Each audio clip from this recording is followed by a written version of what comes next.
Welcome, everyone. This is Glenda Dawson, and I have LD here, and you're watching Glenda's Dragon's Den. We want to thank everyone for following us, for subscribing, for sharing our shows, and all of your comments. For putting up with my... Yeah, putting up with his. And all of the comments and emails and texts that you guys sent me. We really appreciate it. Keep sharing this, keep watching, have people subscribe so we could watch and see everyone. And so this way we could be able to bring more and more to you. And where do we stream?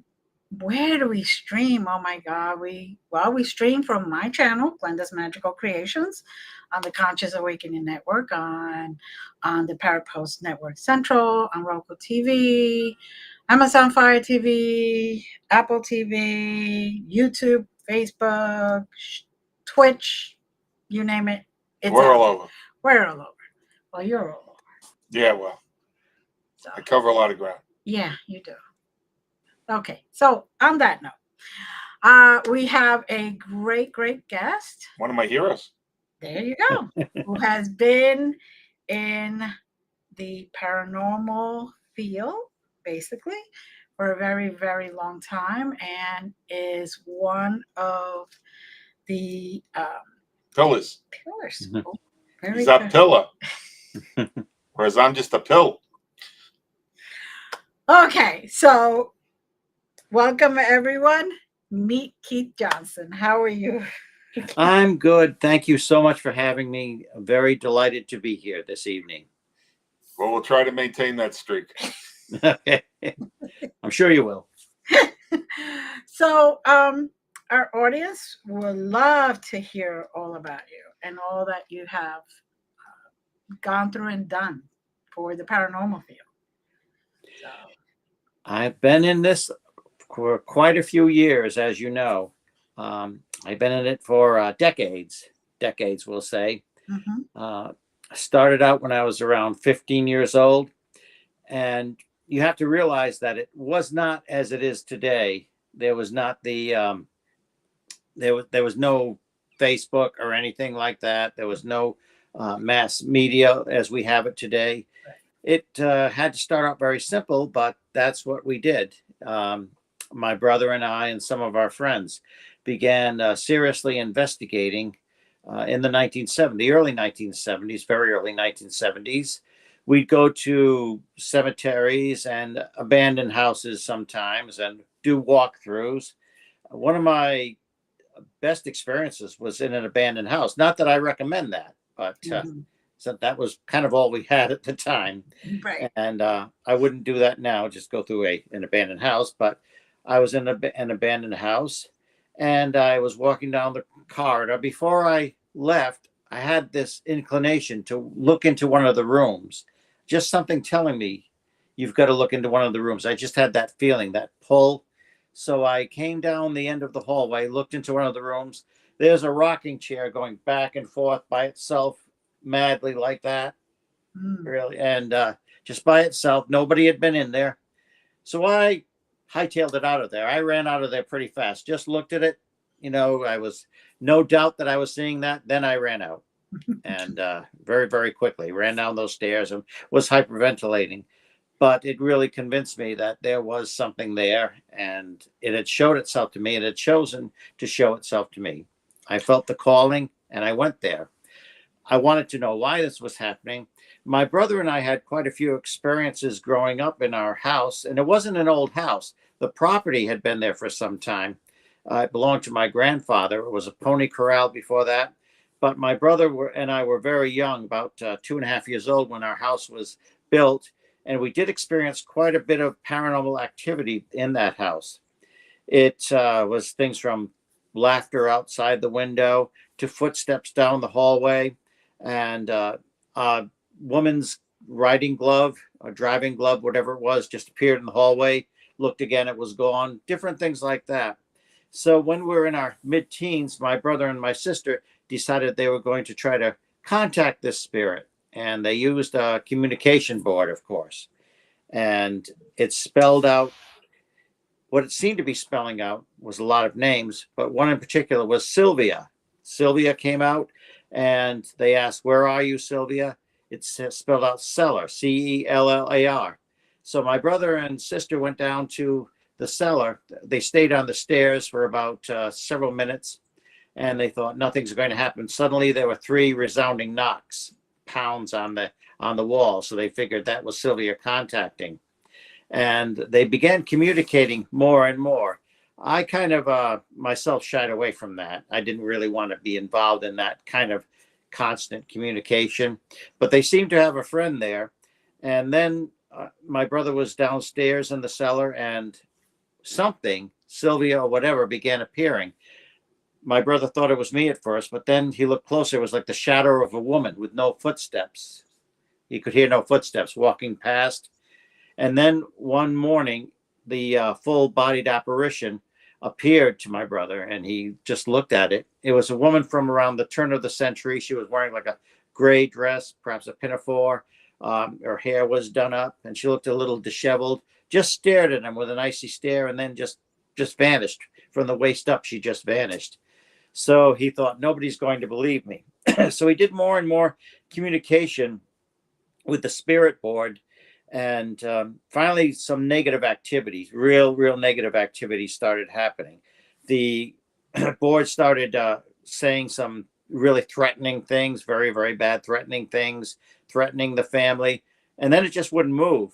And it was strange because my brother and my sister would try with all their strength to move it. The planchette just would not move. It was like locked in place. Bad things started happening. My sister got pushed. It was frightening, but bordering on very harmful. So it was also the time my brother and I met up with Ed and Lorraine Warren for the first time at a lecture they did at Rhode Island College. And my brother started actually participating in the lecture. Ed Warren could see he was answering questions from the audience. So Ed invited him down to stand next to him for a while and do some Q&A with him on the stage. And afterwards, we were invited by a local investigation group, which very rare at the time at Rhode Island College. It was a parapsychology club called PIRO, Parapsychology Investigation and Research Organization.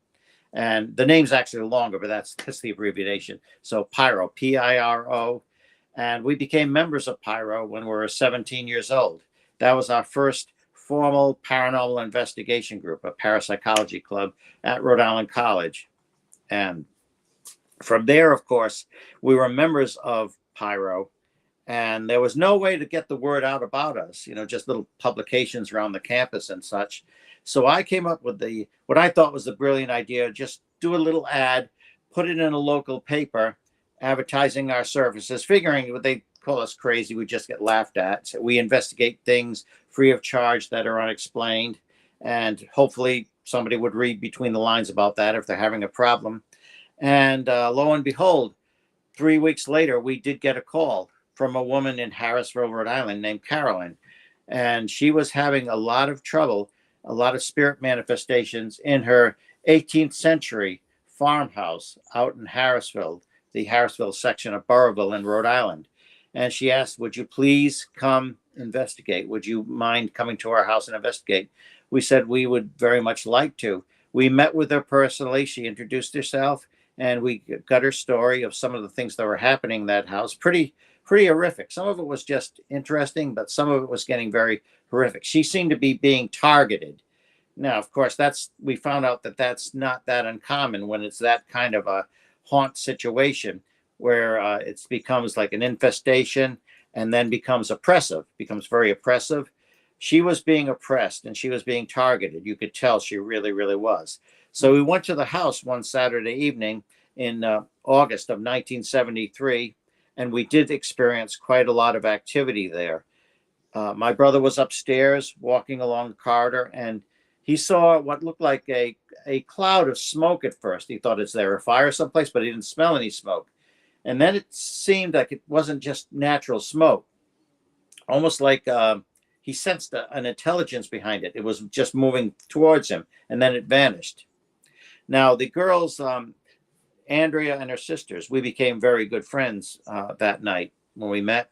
And her sisters were all excited because I didn't look like I look now. I had very, very long hair, very long hair. I was like 128 pounds, something like that. And wouldn't believe they said, one of the daughters said, "Mom, Jesus is here."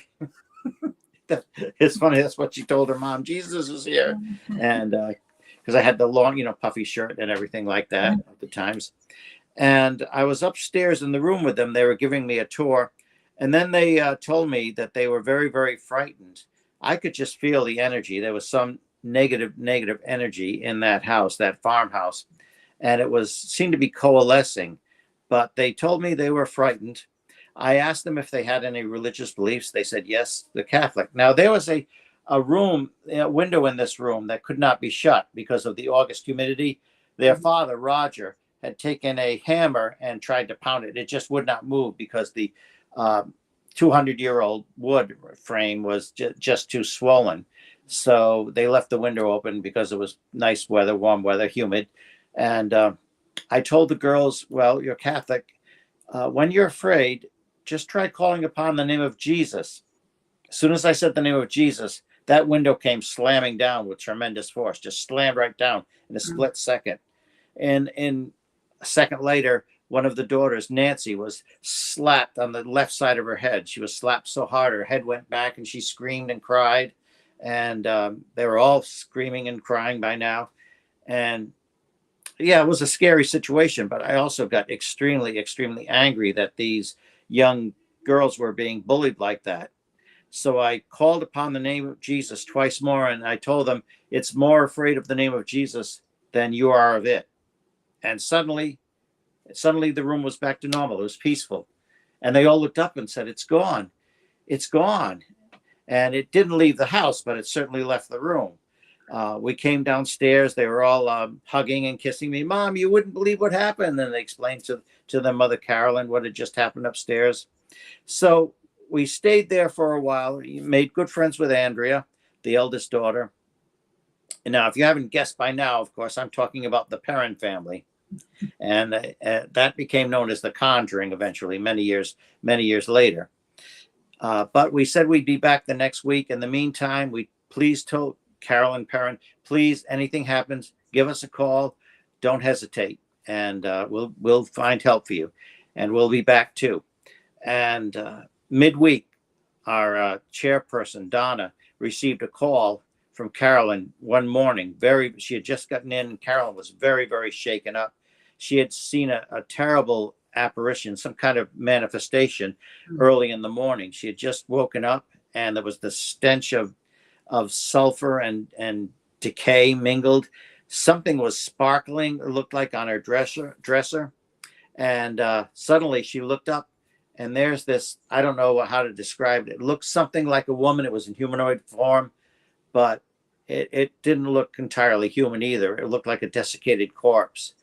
And strangely, the neck was broken. The head was lying on the shoulder. And it started saying a bizarre witch's chant, what sounded like a witch's chant to her. And then it vanished. Meanwhile, she couldn't awaken her husband, Roger. She was pounding him and everything, and he would not awaken until the apparition, whatever it was, vanished. And we told Carolyn, Donna told Carolyn, look, we'll be back there. We'll be back there this weekend. And we have friends, Ed and Lorraine Warren, who have been doing this for many years. We're going to we're going to call them, and we're going to get their take on this and see if they can have any advice for us.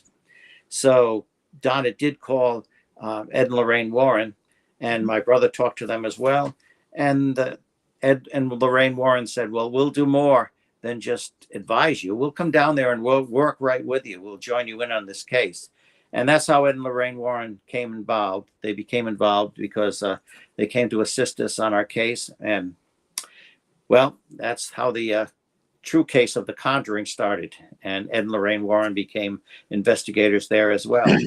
And we prefer to refer to that as House of Darkness, House of Light. Okay. House of Darkness, House of Light. Yes. Well, that's exactly what it was. That's an appropriate title that Andrea came up with. Andrea's name for it. The Conjuring is Hollywood's name for it. Oh yeah, that is and Hollywood. that's not the real take on it anyway. That's true. That's true. Yeah, that was The Conjuring refers to a movie, which refers to the actual case. Yeah. right, I always refer to it as the farmhouse. I just right. never think of it as the farmhouse. That's what I've But always called it. I want to get back for a moment to Sylvia. Yes. Did you ever get any historical documentation on who she was? No, we never did. We never did. And I'm wondering, I'm always looking to do new research on that. We haven't found who Sylvia was, if that was indeed a real person's name who lived there. And see, it's very difficult when you're doing something like that to pinpoint exact names and places and details and dates. It's You have to wonder how much of it is an actual spirit manifestation and how much is it your subconscious just moving your fingers back and forth.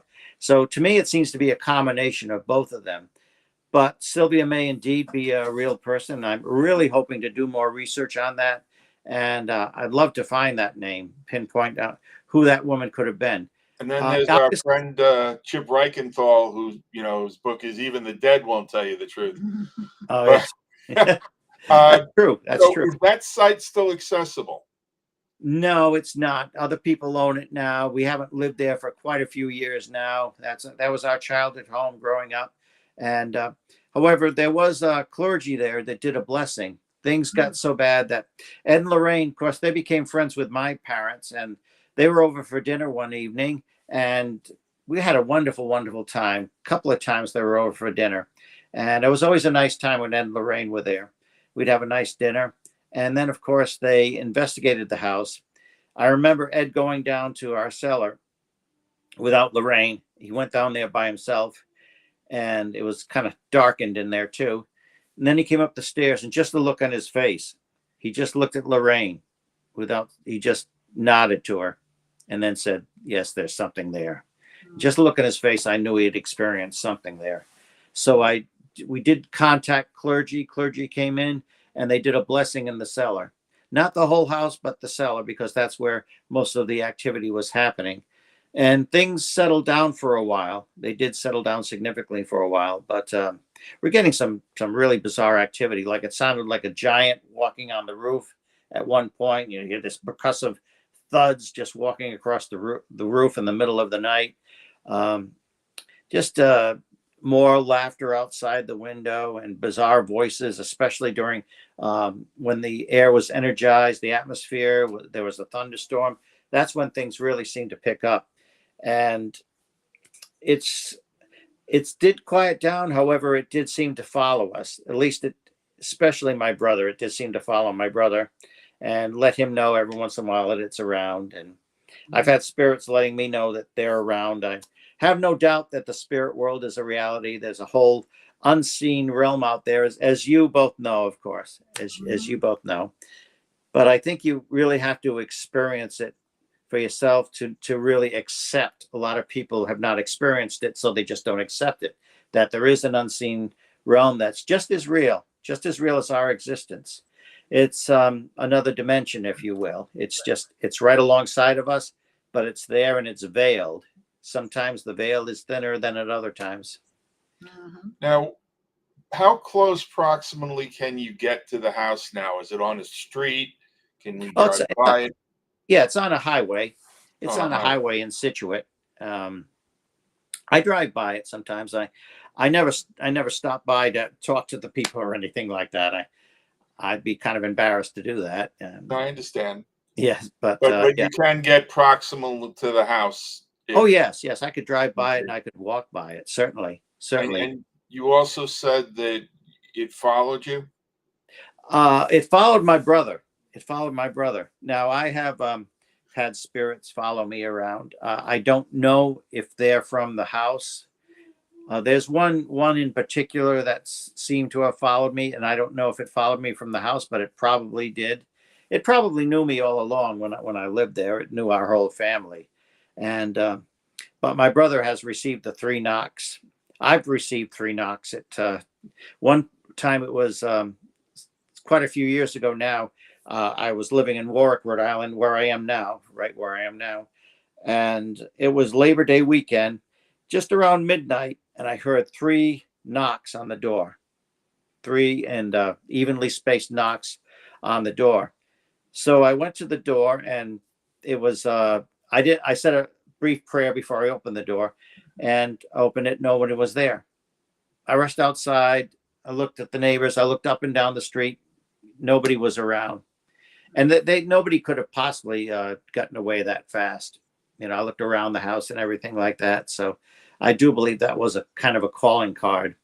However, I just didn't open the door without praying. I did that very prayerfully at first, and I made sure not to invite anything in. Yeah, they did move at the speed of light. Oh, yes. Now, you're sensitive. Obviously, you said you sense things. Yes. Did you get a sense that something was there beyond the knocks? I sensed there was something that was not good, but I had the feeling it was limited. It was not good, but it was limited. It just wasn't going to barge its way in. It would have to need some kind of permission or something. I sensed it was testing me. It was testing and warning me, just letting me know you're being watched. It's like the proverbial men in black, except you don't see them. That's my take on it. But it didn't feel like Sylvia. No, I didn't feel like Sylvia.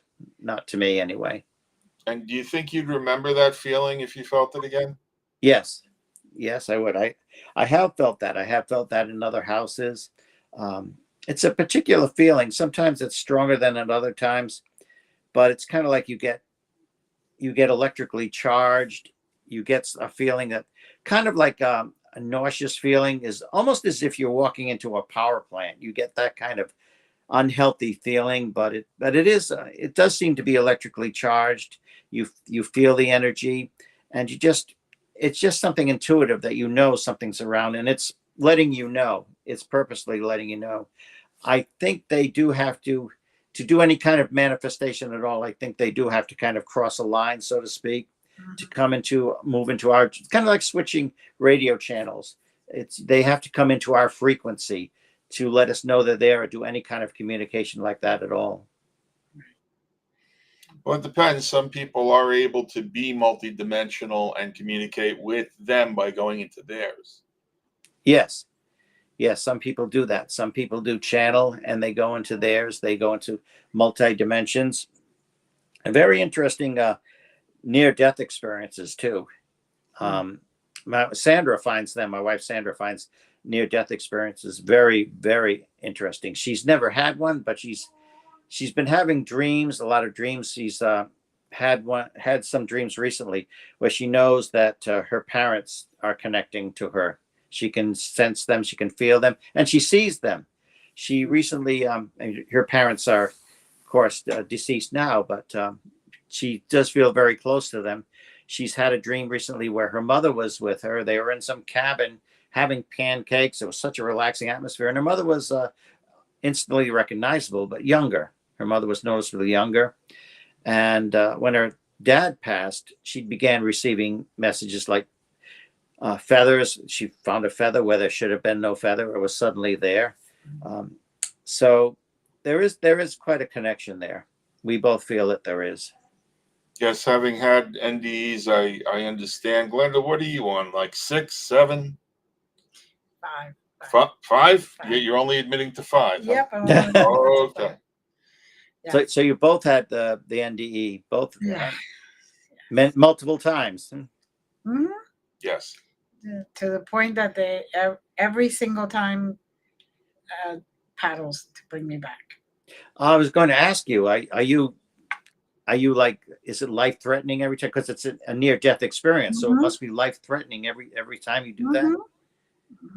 But beyond the paddles, they've thrown her back. They just push me back. Yeah, right. You got work to do. You got work. Yeah, you're not ready yet. We're not yet. Well, they're not ready for her. Well, let me ask you, how do you feel when they throw you back? Would you rather stay? Would you rather have them not throw you back at times? I used to want them to not throw me back until I had my children. And then Okay. I was like, okay, now I got to go back. So I don't Right. care if you want me up here or not. I'm going back. Now you know you're very, very needed here. You're very much needed here. Right.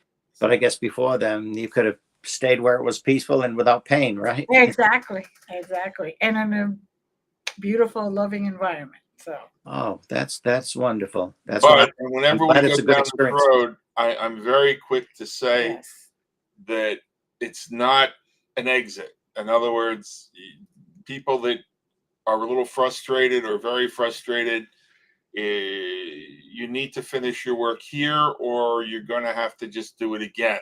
Uh-huh. So it's very important, regardless of how challenging things get here. It's not a viable alternative, and Glenda will second me on that. yeah. Hmm. Ending your own life is not good. Right.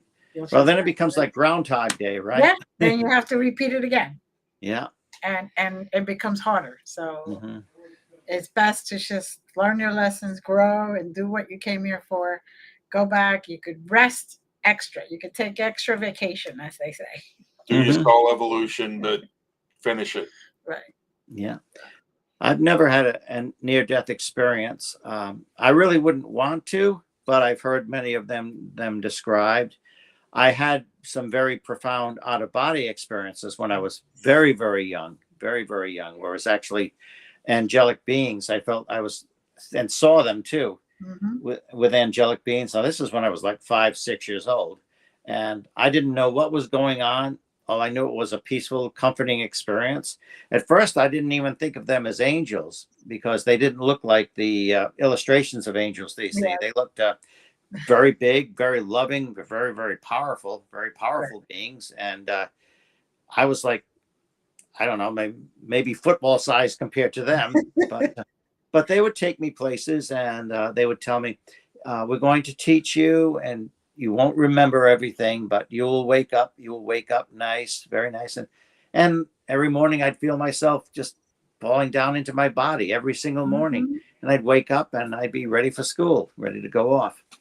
Mm-hmm. That hasn't happened to me in many. That's when I was extremely, extremely young Yeah. and impressionable. Yeah. Well, you were very, very open then. I was. A lot of Yeah. children are open Right. then. Exactly. It's Hmm. only life that closes you, unfortunately. Uh, Yes. it puts up, you put up walls because, you know, life. And the dogma. Yeah. Yes, yes, yeah.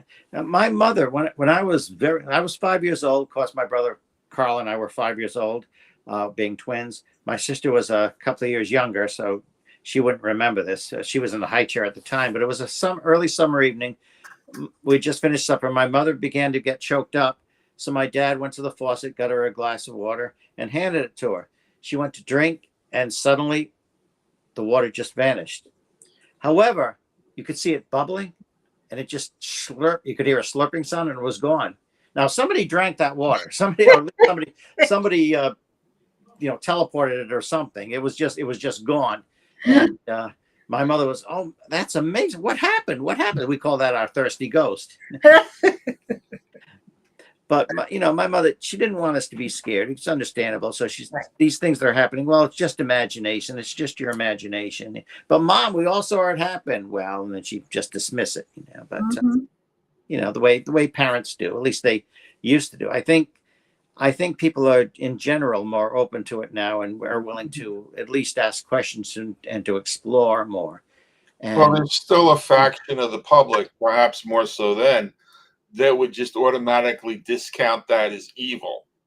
yeah, And so people wouldn't want to acknowledge it or have you guys talk about it at school, or, you know, even Andrea ran into problems with all the stuff that was going on in her house. oh yes, People didn't want to deal with it. yeah. And that always upset me that when her and her sisters went to church and her sister said something to the priest, oh, they have the Holy Ghost. You see, they have ghosts too, and something along those lines. And I guess the priest said, maybe you'd like to go to church someplace else and away from this community. And what a thing to say to children. Right. But I mean, the clergy, they're human too, and they can only deal with so much. Some clergy are specialized to deal with supernatural events, and some aren't. I mean, they're all supposed to be ready to deal with the preternatural as well, Right. but that gets scary, and that's when you just they're people, Exactly. which is what happened in Andrea's house when they eventually had that famous seance there. It was close to Halloween in 1973, and they had the big seance. They had a reporter there. They had two psychics, Lorraine and another psychic. They had more than one reporter there, actually, and they had one young priest, for the clergy there. And I guess when things really got out of control, he was not prepared for that. He was like looking around like, what do I do? What do I do? I've never been through this before. A good learning stage for him. I don't know what ever became of him, but yeah, he was not equipped to deal with something that he obviously was not expecting something to really manifest like that, and for Carolyn to actually go under like she did, but Exactly. And I'm sure it did two things. Either it made him more thirsty to get more prepared, or made him quit. yeah. I think we have a celebrity. Huh? Yeah, I think we have a celebrity. Oh, I see. Yes. Oh, okay. Hi, Carl. Carl is here. Keith will help to provide a balanced perspective. The thirsty ghost. Yes. He's the only one besides me that would remember that. Even my parents, though they experienced it, they they just didn't want to talk about it too long after that, because it wasn't the norm. It just didn't fit into the daily norm. And how do you explain that? Well, I mean, I've served on boards of directors of regional and state mental health associations because of the perspective I bring to this. And, these people you've got locked up, they're not all that crazy, and that's what would happen is, people would get locked up for this. Mm-hmm. So, ain't nobody got time for that. Right. Well, I know people who are going through this. I'm contacted all the time, very, very frequently. And people will be when they go to professionals, a lot of time they'll be told you're schizophrenic, you're dealing with schizophrenia, but not, obviously that's a real possibility, but without even going into the case or thoroughly examining them, they'll just give that automatic label of schizophrenia, mental illness, without being willing to consider anything else, because that's mainstream medical profession, and they're not equipped to deal with. Very few people in the medical and mental health profession are equipped to deal with something that may be esoteric or maybe spiritual in nature. So, and with that, electroconvulsive therapy usually follows, and that'll convince you not to talk about it again, if anything. Yes. Nobody wants that again when that starts happening. Yeah. So I actually was asked by the state legislature of New York to back a program that would have consumers sign off on their own ECT. Oh. And I explained to them how barbaric it was and unscientific, and said anyone that could possibly benefit from that is in no condition to sign off for it. Right. Exactly. I mean, there can be some benefits from it, but still, it's not something I would want to have to experience. It's not something that I would willingly want to do. It ain't a stun gun. Let me put it that way. Yes, right. Exactly. But there was going a few years. Well, actually, quite a few years from the 1970s. This is in the early 2000s. And by then, my brother Carl and I were members of the Atlantic Paranormal Society, TAPS, led by and founded by Jason Hawes. And there were, of course, before the TV show, I hope people realize this, that there were a lot of adventures we had, a lot of cases we had prior to the TV show. It's not like we got a TV show and then everything started to happen from there. It's well, that's why you guys are my heroes, because you really blazed this trail to a large extent and kind of put this on the map as an actual documentable phenomena. Mm-hmm. Thank you for saying so. And that's one thing that I'm glad you said. Yes, we did document.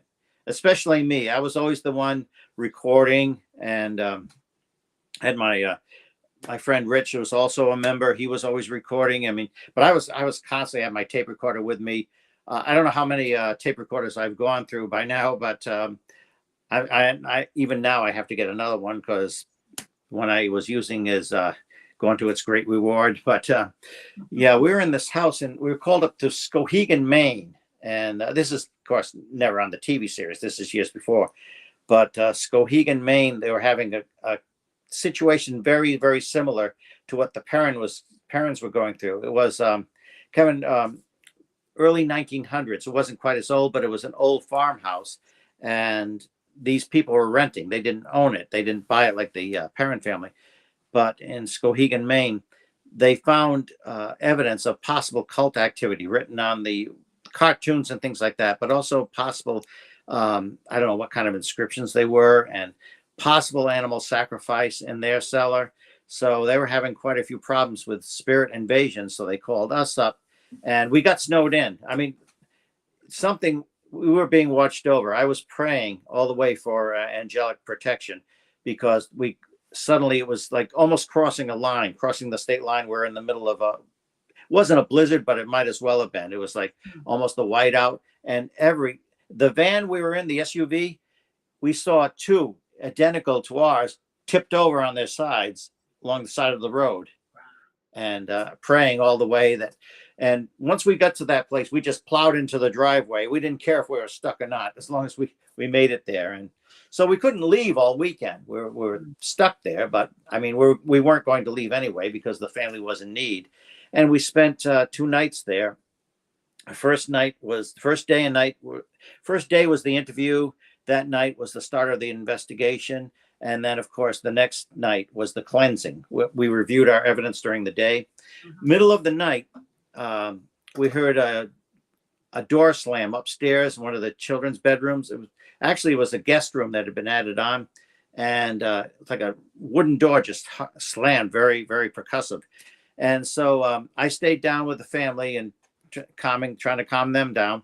And Jason and a couple of others went up. Our team member, Rich, had his video camera up there recording, and it actually was, coupling. It recorded video and audio. It's saw a lot of, I don't know if they were dust orbs, but suddenly they started coming up all over the place. But you heard the footsteps coming up, and we asked the next day, Jason said, anybody know what time that happened? And I said, yes, I know the time. It was just around 2:30. So we fast forwarded the recording, and all of a sudden you hear Jason and a few other members coming up the stairs. You hear their footsteps, and you hear this little girl's voice say, "They're coming." And then you hear a man's voice say, "They're here." And then they come in and walk around and everything. So quite a bit of evidence documented there. That case was I mean, we felt bad for the family and everything, and we did our best to help them. But as far as collecting actual solid evidence, that was very, very conducive to that we were able to and a bunch of EVP too during the conversation. And like, for example, one of the little girls in the family asked, why would there be spirits here? And Jason said, yeah, there could be all reasons why human spirits are here. And I played back the recording and I heard a voice whisper, "I know why. Miracle." So that's obviously something very, very intelligent. And then the night of the big house blessing, where top to bottom, my friend member Brian and I were outside, and we went to the chicken coop, and there were these freeze-dried chickens. Some of them were like desiccated carcasses, but some of them looked like they'd just been freeze-dried, standing upright in the snow. The chickens had just frozen like that. I guess they'd been abandoned when the family moved out, the previous family. And we found a deer head in the cellar, but it hadn't been mounted, and it had no eyes or anything like that. It was kind of gruesome. So then we started the blessing outside, and then we started up the staircase and the downstairs room, and then the staircase.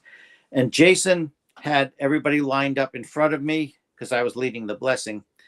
He had people lined up in front of me and in back of me. And Jason said, I want somebody in front of him and in back of him at all times, because if this thing strikes out, it's going to strike out at him.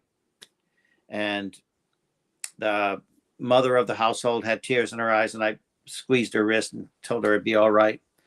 And we went up and I did the blessing in every single room. We could hear these voices and they're like moving, even though nobody was up there. We could hear moving from room to room, and the rooms were empty. So it was almost like we were chasing something that was invisible, and you could actually hear it going from room to room. And obviously there were multiple witnesses of that. And the blessing, it took, I mean, by 2:30 things were still going on, 3 a.m. And we're just, Jason was, they called him up from on the radio, said, Jason, there's activity down here. The parents are very upset. What do we do? And he finally just goes, chill, you know. So I went downstairs and helped them out and continued the blessing. It's interesting. It was in the wee hours of the morning. I asked for a sign of departure, in the name of God, of course, in the name of Jesus. I asked for a sign of departure. And it was a few minutes later, all of a sudden there was a 200-pound parrot cage with a beautiful African gray parrot in it. And all of a sudden, thing was 200 pounds, but it started moving. It started vibrating, and we saw it starting to move, and then it stopped. And I took that as a sign of its departure. So that's the Skowhegan case. That was extremely interesting. And Jason had mentioned that he was contacted by the diocese up there, and that they wanted us up there. So that it was a success. I mean, they did have problems several months later, but that's because the daughters were a little older now. They started having, some of their friends over who had been drinking, or they need to stay the night and everything like that. They were adding to negative energy. So it started feeding. I would really say it was feeding off this negative energy again. The entity, that gatekeeper, I guess, in that farmhouse. Eventually they did move out, and they were renting it anyway, like they didn't own it. So Right. yeah, It's wonderful. Oof, I'm getting chills. Yeah, we are not fans of the board and the planchette. Good. I'm glad. No. Well, good. I'm in good company then. Oh, yeah. No. Our take on it is that it's basically a prop to focus intention. It's Yes. the intention that opens the portal, and if you need the board, you're not prepared for what could come through it. Yes, that's a very good saying. I'm going to remember that saying. You need the board. If you need the board, you're not prepared to close the portal. Yeah. Right. To close the portal. Right. Portals, I find. I don't know if we open them; they're already there, but they're a lot more difficult to close once something's brought in, because you have to get whatever's there out and then close it. And and the reason Sandra and I disagree with using the board is because, well, like I said, a lot of times, I think most of the time, it's somebody's subconscious. You're answering your own questions through your subconscious. However, what you're doing, you're inviting something, at the very least, something to push your hands out of your control, out of your cognizant control, and you're inviting something permission of your own free will. Right, exactly. And at the worst, it's actually at least temporarily taking over your motor control, guiding your fingers and everything. And that's why it was so strange when my brother and sister were using it, and suddenly it was like a dead weight. They couldn't push it. I mean, it just weighs a few ounces, the planchette itself, but they were, especially the plastic kind, but they just could not push it. Something was holding that in place and giving threatening messages and everything. I remember my sister said Ted Bundy came through at one time. I don't think it was Ted Bundy, but I think it was like, oh, are you calling on Ted Bundy? Yeah, I'll be Ted Bundy. Because that's a scary situation. So yeah, they're going to use something that will frighten you, or at least give them power. That's what. Yeah, they'll say the devil himself, even if it's not. So people want to see you now. For example, what kind of activities or events are coming up? Well, we're going to be at Phantasma Con. That's Ed and Lorraine Warren's, of course, in their honor. Obviously, they're Right.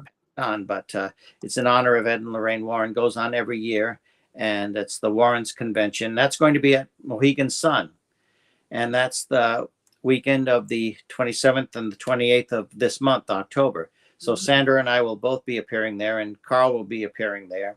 Oh, And, good. yeah, we're going to be presenters, and we'll be talking there and telling our stories and taking Q&A as well.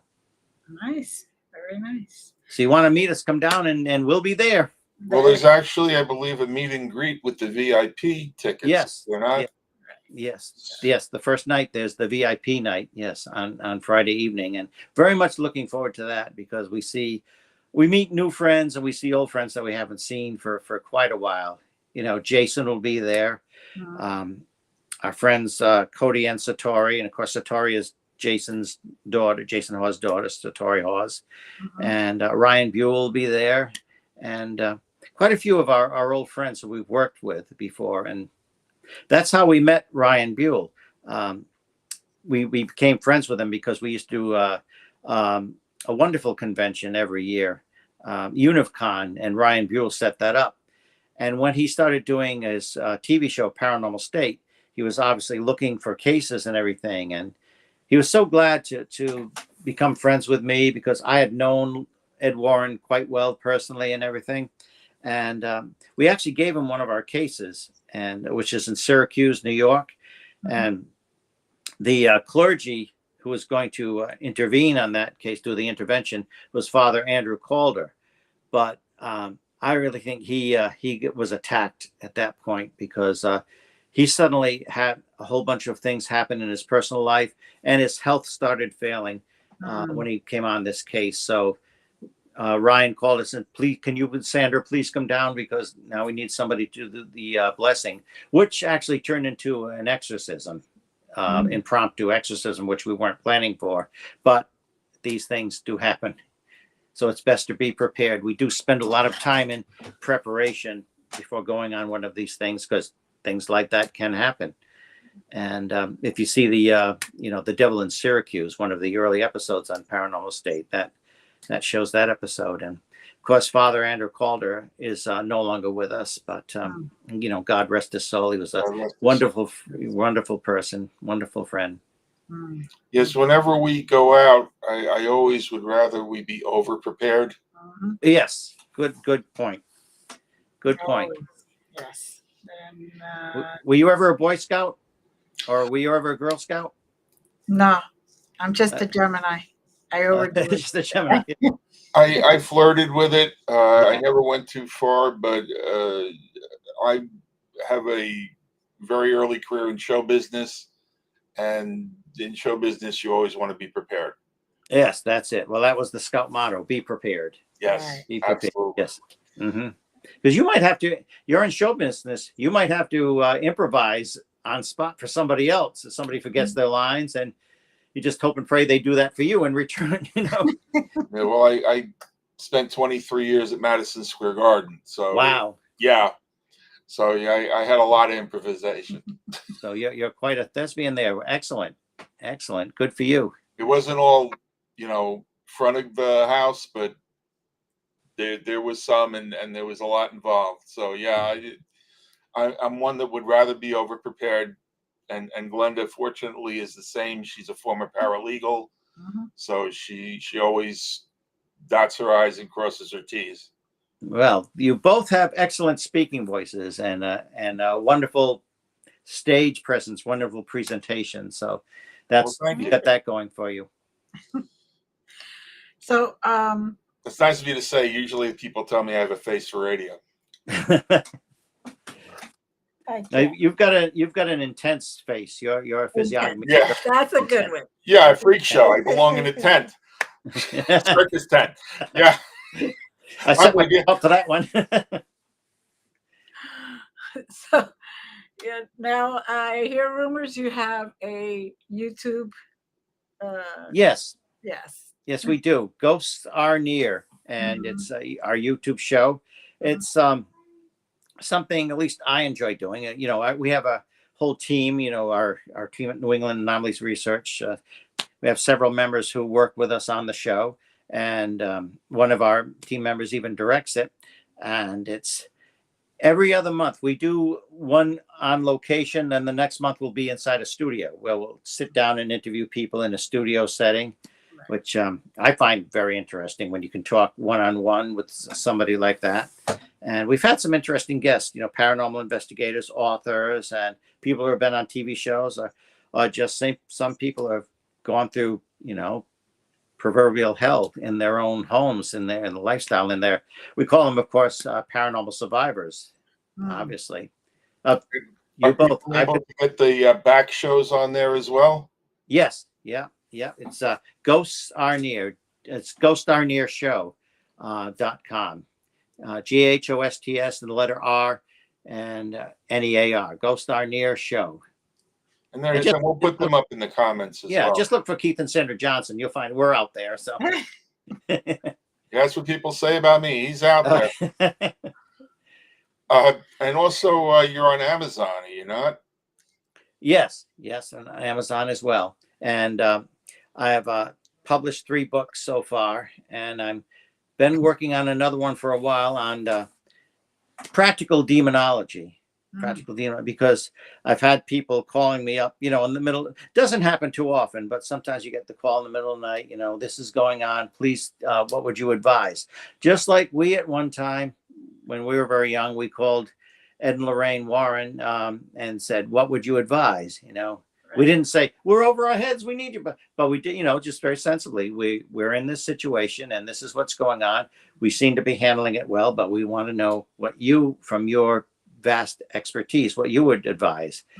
And so that's why when people call me and ask, I understand, you know, that they're looking for advice and everything. So this is kind of a handbook to explain what I've been. It's not the tell-all, you know, it's not the only way to do things. It's just based on my experience, like a lot of things I've been talking about now, how I handled it at the time, how I had a lot of successes and did a lot of mistakes. Obviously, it's you learn by mistakes. We did some. I mean, this is before it was, you know, you didn't have this mass communication, which back in the early 70s, there was no internet, just the military had it, which is why I put that ad in the local paper. But I really think that was divine guidance that Carolyn was brought to us. She happened to see it in that paper just when she was mostly in need, where she had nowhere to turn because she was just being ridiculed by family and friends on all sides. It's not something you could just sit down in a coffee shop and just start chatting to. After a while she could, you know, then it started getting more known. But when do you expect to have that other book finished in a proximal? I'm hoping to have it finished by the end of the year, if not before. Oh, good. Yeah, I'm really hoping to. I'm really hoping to it. And I'll be very glad to talk about it and come back and talk about it if you'd like. That'd be wonderful. Yes. And do you have another appearance scheduled at this time? Not at this time, but we're looking. We're starting to fill up our schedule. We're looking for tentative places, and it's not always easy because we do have an adult son who's special needs, and of course we have to have his staff be with him if we're not there, and he's extremely attached to us and everything. So we very much function like as a family unit. And in fact, he'll be with us at the upcoming Warrens convention. You know? Oh, nice. Yeah, I mean he won't be probably at the table with us, but you know he'll be there and he'll be here and there and he'll be in and out. So, well, we've got about 5 minutes left. Is there anything that we haven't touched on that you want to just throw out there and tease people with for the next show? Well, there's a lot of things that just say that I'm involved in some really heavy cases right now, and you know what I'm talking about. You can feel the boiling pot. It's starting to boil. You know something's coming, and obviously with world events, you know things are going haywire and everything like that. Climate's going haywire, but I really feel like I'm involved in some things now. Some one case I'm working on with a special needs teenager that is also clairvoyant and is making predictions, seeing what seem to be family members and making accurate predictions, things like that.